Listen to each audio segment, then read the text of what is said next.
and I'm going to be talking about the demographics and the differences in them in China and America.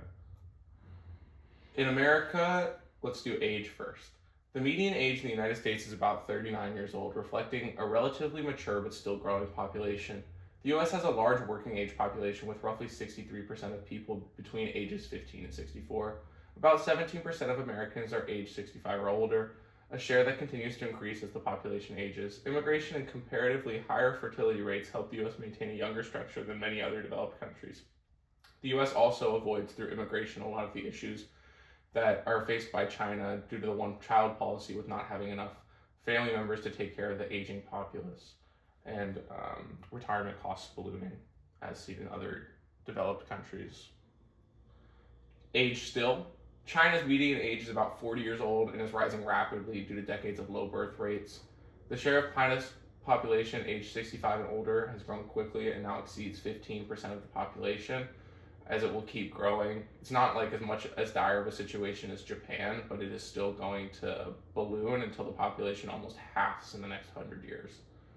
China's working age population has begun to decline, creating concerns about future labor shortages and economic growth.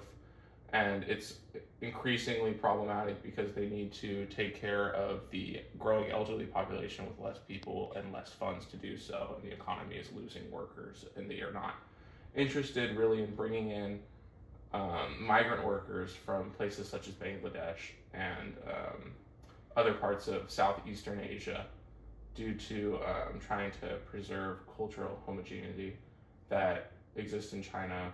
And they do have 1.4 billion people, so it's easier for them to cope even if they need more social services. Very low fertility rates and increasing life expectancy are accelerating population aging and reducing the proportion of young people in China. Race. In China, for the most part, they're Chinese. I know that's like a hard concept to get through your head, but the Chinese people in China, yep. China is far less ethnically diverse than the United States, with the Han ethnic group comprising over 90% of the population. The Chinese government officially recognizes 55 minority ethnic groups in addition to the Han majority. They don't treat them that well, they just recognize them. The Uyghurs ended up in a camp. Ethnic major minority groups include Zhuang, Uyghur. They don't get treated that well. They got put in like camps, and then they're getting like tried to be like turned un-Muslim, and then they turned the Islamic houses of worship. What are they called? They turned them into places for people to drink and smoke cigarettes. And the Tibetan populations also aren't treated that well, as they are a occupied population. Ethnic minorities are concentrated in specific regions, while most of eastern and central China is overwhelmingly Han Chinese. Most business centers and cities in eastern and central China, as it says, are mainly inhabited by Han Chinese, a very homogenous group. USA, the true rainbow nation. Screw South Africa, they lied. They don't have a diverse enough population to be calling themselves that. The United States is highly diverse, with non-Hispanic white Americans making up about 59% of the population. This happening in recent years following the Hart-Celler Act changing immigration quotas in 1967, with the U.S. being about 90% white in 1950 and 59% at this current day, taking a different approach than China, trying to reshuffle its population to avoid a structure where the top has such a large proponent of the elderly that is unsustainable and kills the workforce. Hispanic or Latino Americans are the largest minority group, accounting for roughly 92% of residents.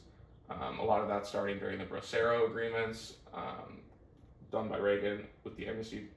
Black or African Americans comprise about 13% of the population, while Asian Americans make up around 6%.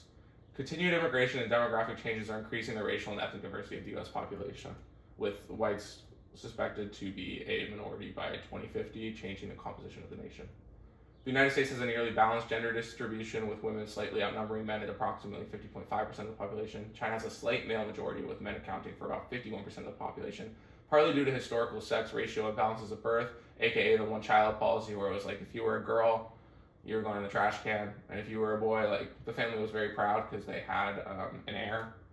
The United States combines an aging but still relatively young population, high ethnic diversity, near balanced gender demographics, and elevated obesity rates from the perspective that the multiculturalism is the primary force shaping national destiny. Increasing racial and cultural diversity is the defining challenge of America's future. As demographic groups become more distinct in their political preferences, social values, and cultural identities, maintaining a shared national identity may become increasingly difficult.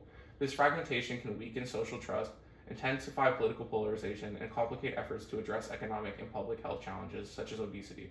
Under this interpretation, America's demographic advantages are overshadowed by declining social cohesion, creating a bleak long-term outlook in which internal division becomes the principal obstacle to a national stability and power.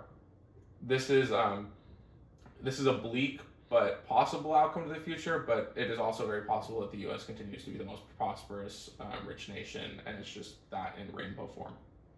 China combines a rapidly aging population, overwhelming ethnic homogeneity, a slight male surplus, and rising but comparatively lower obesity rates. China's nowhere near the U.S. in obesity. While demographic aging and a shrinking workforce present serious long-term economic challenges, China's ethnic and cultural uniformity may provide a stronger foundation for social cohesion and national unity. Under this perspective, a shared identity allows the country to pursue long-term objectives with fewer internal divisions and greater political consistency. This is also made very possible due to their style of governance, which is top-down, like dictatorial rule, where one party just decides what's going on. So it makes it really easy to make large-scale social projects and change, such as like high-speed rail. As a result, despite facing significant demographic pressures, China may be better positioned to manage its challenges through collective action and coordinated policymaking than a more culturally fragmented society. Thank you. I've been Matt.